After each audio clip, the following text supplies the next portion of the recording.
Yo, what's up? We currently have the most stacked rerun banners ever, with each week having at least one must summon Esper. But before you summon, some of these Espers require specific resonance for them to work, and you actually don't want to go anything above that. As usual, I'm going to start off with the live server. Mavis at this point is only for PvP, and she has a lot of counters nowadays. She's still pretty decent for PvP, but for 100 wish stones, I don't think it's worth it. Next is Hyde. Obviously, he's going to be a 100% skip. This guy has been outclassed in every shape or form. We literally have a 1-to-1 power creep in Hyde, which is Wu Yu. Cannot be debuffed, but she can be buffed. Whereas Hyde cannot be debuffed and buffed at the same time. And in PvE, he's completely useless as well. So 100% skip this guy. Next is going to be Lapis. So for Lapis right now, she is only usable in Shadow Stream.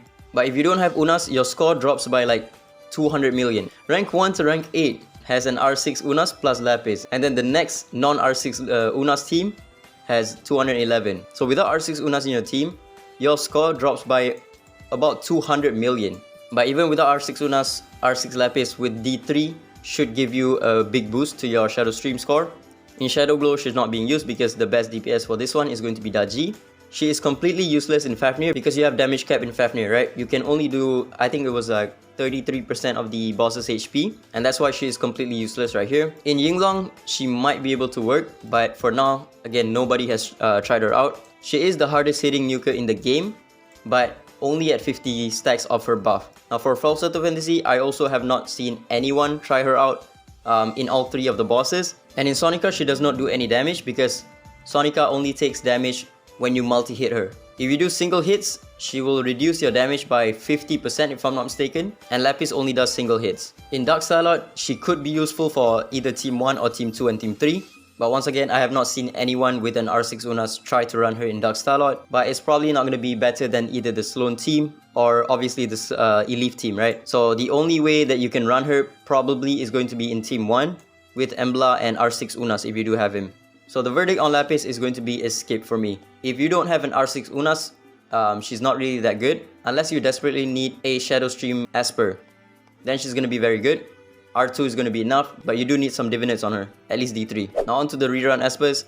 Jing and Shang for the first week. First off is going to be Shang. He is literally used for pretty much every single content in the game. He is obviously going to be a must summon. He's going to be the best support for Chronos, because his accentuated buff lasts throughout the waves. And in Yinglong, you can also get a 4-turn team with Shang in the team. I think I might be able to get a consistent 4 turns for the next level 40 with a Shang in the team. In Desolate Lands, he's once again the best support for this one. Shadow Fire, you will see everyone running a Shang in their team. And in Shadow Glow as well, he is also the best support for this one, alongside R6 Ggez. And lastly, for PvE, of course, he is used for every single one of these Falsetto Fantasy bosses, and he is part of the best team and will be part of the best team for pretty much forever. The main reason why he will pretty much stay in the meta forever is because of this fighter buff right here. 100% attack and 100% damage up is insane. This is final damage up, by the way. For PvE, he only needs to be R0, but for PvP, getting R2 is really good because you'll be able to negate Chu Yao's debuff or even R6 Ggez's debuff. If you get debuffed by either Chu Yao or R6 Ggez, you have a really good chance of losing. But with an R2 Shang providing you with the debuff immunity for 3 of the attempts, that's going to be very beneficial for you. Pretty much all DPS in the game needs to have a Shang in the team, or they won't do enough damage. Like for example, this team without a Shang, this guy will not do enough damage to kill me off. Because Wu Yu teams are just way too overpowered. They are way too tanky, they cannot be defense broken, they scale off of defense, and without Shang in the team, you just cannot do enough damage to Wu Yu unless you are ignoring defense. So for PvE, he does not need any resonance, but PvP, R2 is a good point to stop. Honestly, you can go to R6 if you want to for PvP, but it doesn't really make that much of a difference. You're mostly going for his R5 just to make him a little bit tankier. Next Esper in week 1 is going to be Jing.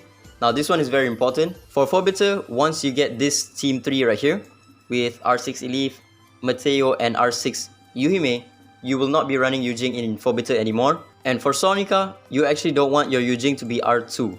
R2 Jing resets the ability cooldowns for Espers with Warm Welcome, and that's not going to be good for Sonica because when you use it on Elif, and Elif starts spamming her S3, your Feng Shun will not follow up with his S1. And that's not the main issue.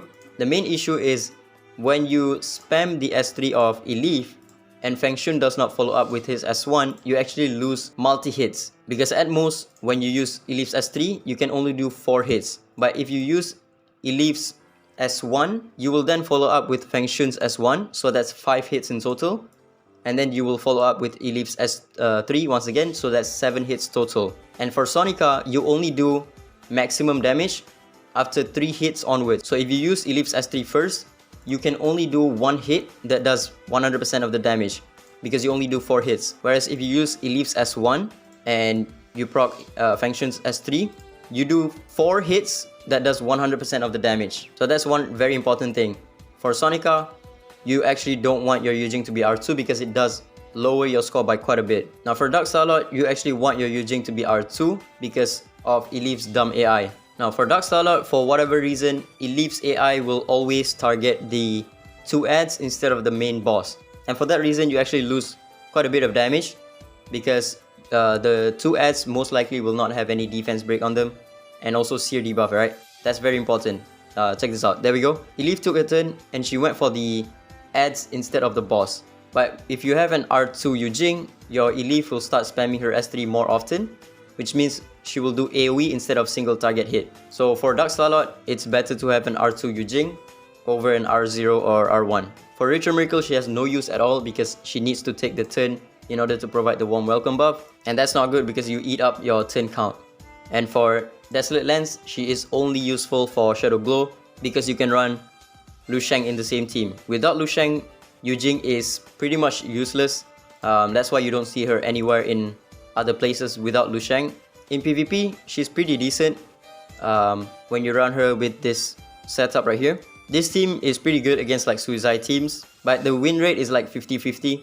For Jing, she is a must summon, but in my opinion, you just need her to be at R0. As you can see right here, I have 1 coin for her, but I'm not going to give her the R2. It does help a bit with Dark Starlord in PvP, but really it's not that much. So keep in mind before you give your Jing the R2, it will make your Sonica worse. But if you want to go for PvP, her R6 is pretty decent. Alright, for week 2, we have Sakura and Liam.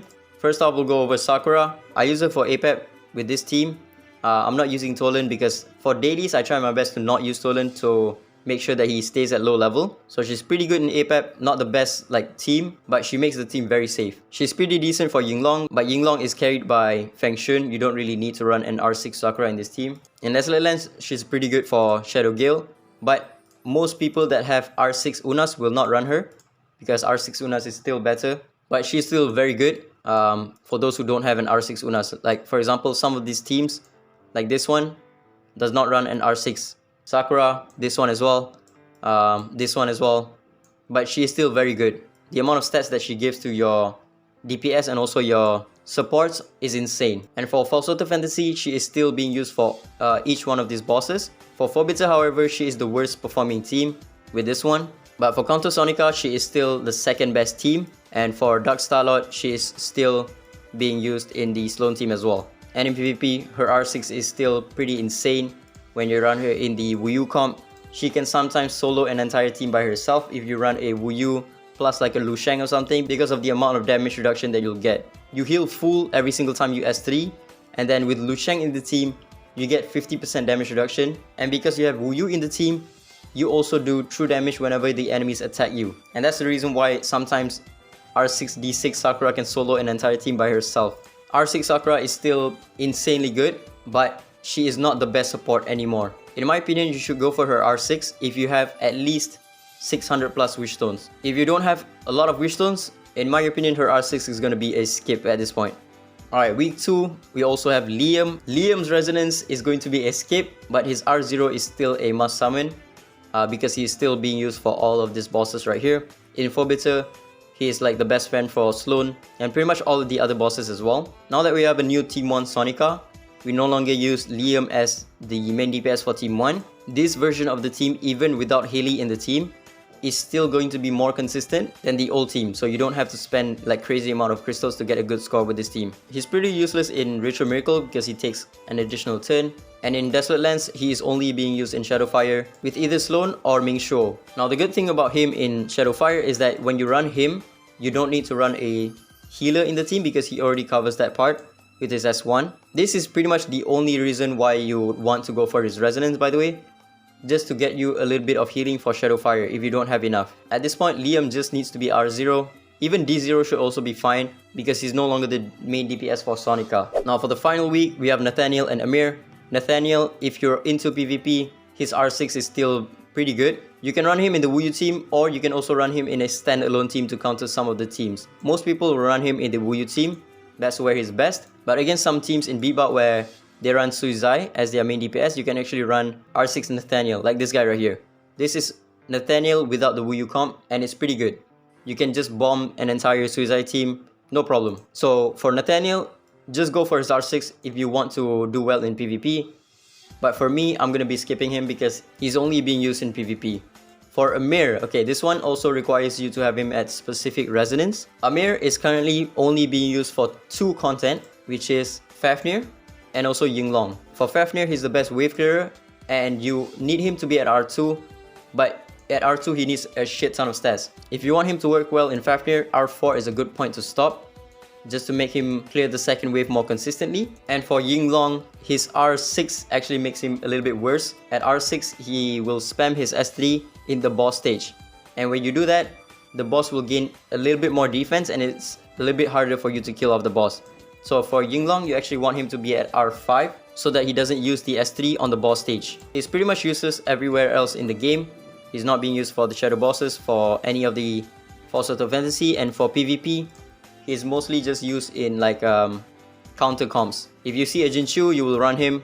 If you don't, you're not gonna run him. So for Amir, you want to stop at R5 or R4. R6 makes him slightly worse for Yinglong because it adds a layer of RNG. So you can just stop at R5 or R4. So yeah, that's about it. Again, for week 1, Jing R2 does make it worse for you in Sonica, but it is good everywhere else. So in my opinion, just stay at R0. Shang also R0 for PvE. Or if you want him to be better in PvP, just go for his R2. Week 2, Sakura R6 is still pretty decent. But if you don't have a lot of wish stones, in my opinion, it's going to be a skip. Liam just R0. And lastly, phase 3, Nathaniel only for PvP and R6. And Amir, stop at R5. So yeah, that's about it. Ciao.